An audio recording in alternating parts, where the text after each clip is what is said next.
Shedeur Sanders is about to make his third NFL career start this weekend, and I am absolutely pumped up about it. He's got a really good opportunity to continue to showcase why he should be not only the starter for the rest of the season, but maybe even the future going forward. Now, I do want to start off by saying I do not feel like the Browns have put him in the best position to succeed. They're really trying to ease him into things while I want to see what the man could do. They come out with like these 7-8-man protections, which limit the amount of routes that are being run. And in actuality, they don't have the best route runners in the NFL either. So when you only have 2 or 3 route runners compared to maybe 5, you're going to struggle to find someone open, especially if they're dropping back in his zone cover. It's going to be tough. It is going to be tough, right? So ultimately, I wanted to break down the rest of the film. Part 1 is already out. You guys can check it out. It's on the channel. I think I named it Shedeur Sanders is so much better than we realized. Go check out part 1 if you haven't.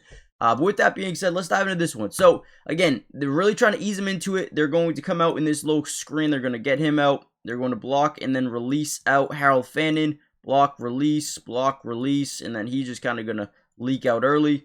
And ultimately, again, they're not doing anything too fancy. They're just, boom, dump it down. You throw it to the line of scrimmage, allow your playmaker to make a play in space. That is what Harold Fannin does and who he is. He makes plays in space, right? Boom, and you get 4 yards of the play. Cool. I want to see Shedeur Sanders have more of an open playbook to see what the man can do. So we're going to break down the rest of the film. Good, bad, ugly, everything. Before we do so, make sure you guys hit the like button. And if possible, hype the video, man. You guys are amazing. Like, the fan base of Shedeur Sanders is probably the realest one on YouTube, if I'm being honest with you. So join the family, and let's just dive into some film. I like this play. The reason being is, once again, we're going to, not once again, but we're going to be in a full slide, okay? Full slide of your offensive line is really trying to sell the play fake or the run.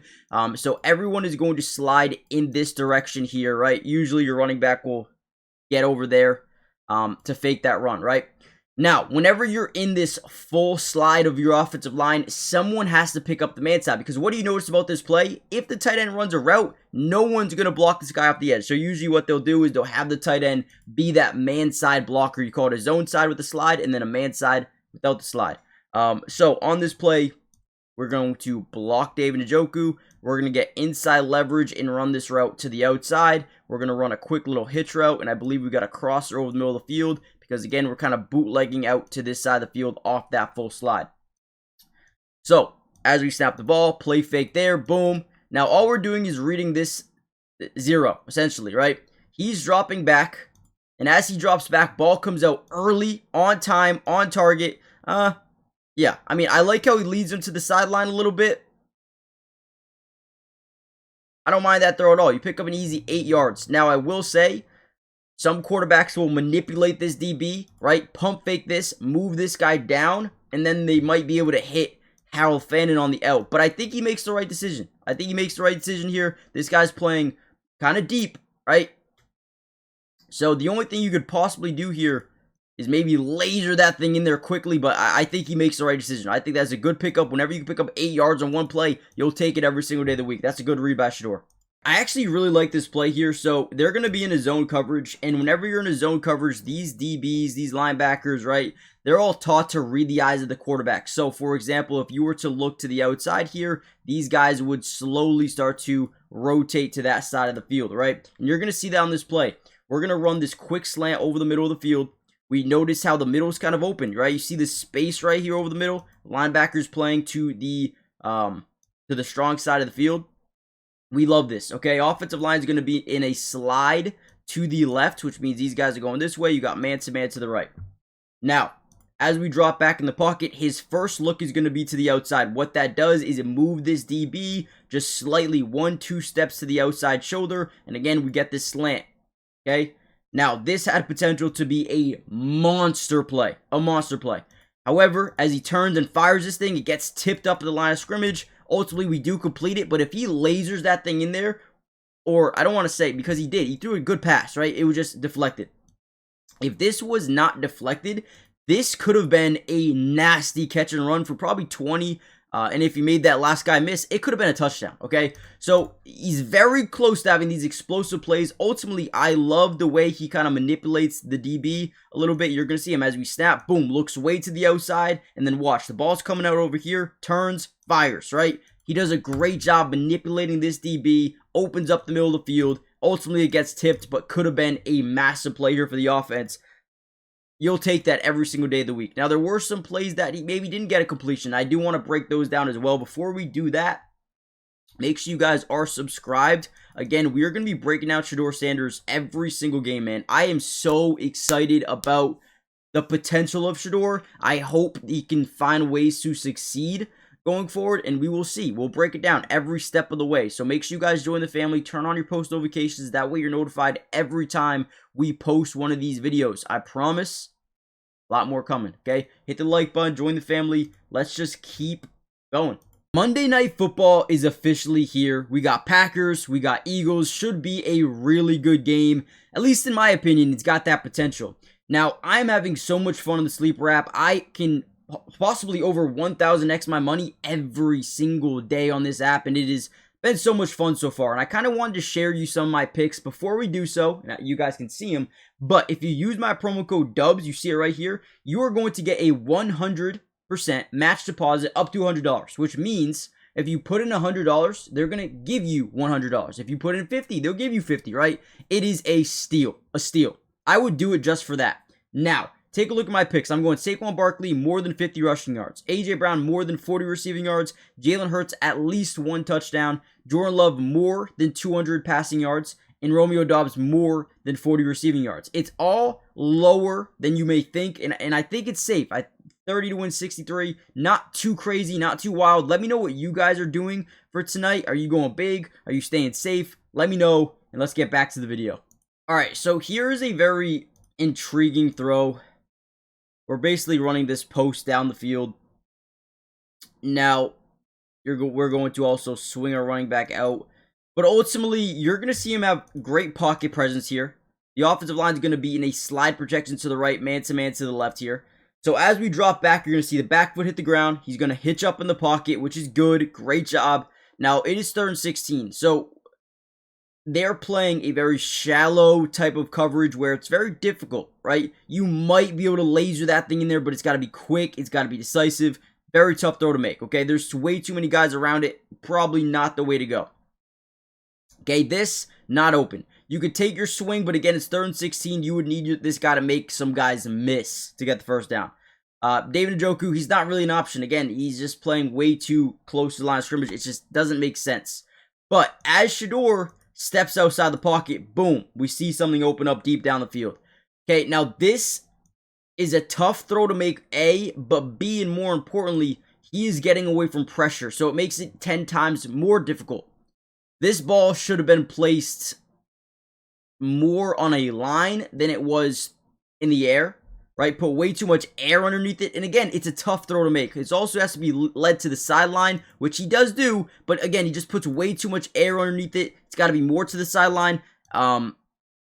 It's a very tough throw to make. A lot of people are really saying that he just doesn't have the arm. And maybe that's the case. Maybe it's not the case. Ultimately, for a rookie to make that throw, it's tough. It is very, very difficult. It's there, though. It is there, though. What do you guys think about that throw? It's tough. It's a tough throw. Give me your opinions down below. I want to hear what you guys think. Again, they're playing so safe. They're playing a very safe, conservative brand of football, which, again, I guess if they want to ease him into, it's fine. I like the shots down the field. I like to give him an open playbook to see what he can do. And right here, we're just going to be kind of getting on that screen again, right? Dumping it down. Allow your guy to make plays in space. I feel like they just run so many screens, like whether it's Harold Fannin or Crenshaw Junkins or Dylan Sampson or Jerome Ford. It's like we're just running so many screen. But again, if that's what they're comfortable doing with Shedeur, I guess that's what you're going to have to do, right? I just don't love it. Shedeur Sanders is on his way to making his 3rd NFL career start for the Cleveland Browns, and we made a part 1 to this video where we broke down maybe like the first half of his completions. But I wanted to come back and break down a part 2. I want to go through the rest of the plays and look at how good or bad he was on every one of them. I also do want to say that this Browns playbook right now, you could tell it's not open, right? They are really trying to maybe ease him into things I don't love, because I want to see what the dude actually has. They are really on protecting him with 6 and 7 man protections, which ultimately leaves you with less routes being run, and you don't have the best route runners anyway.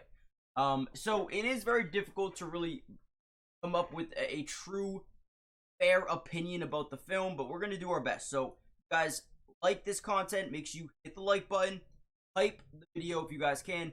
With that being said, let's break down this play and more. So we're essentially going to be out in a 6-man scat protection, but ultimately we're setting up this little screen for Harold Fannin as we get these guys in a block and then release out as extra blockers, right? So again, we're not in a full, we're just really trying to give them easy throws, dump it down, right? We throw it at the line of scrimmage and end up picking up maybe 4 yards on this play. Harold Fannin is elite at creating yards after contact and making guys miss an open space, so that is a good thing.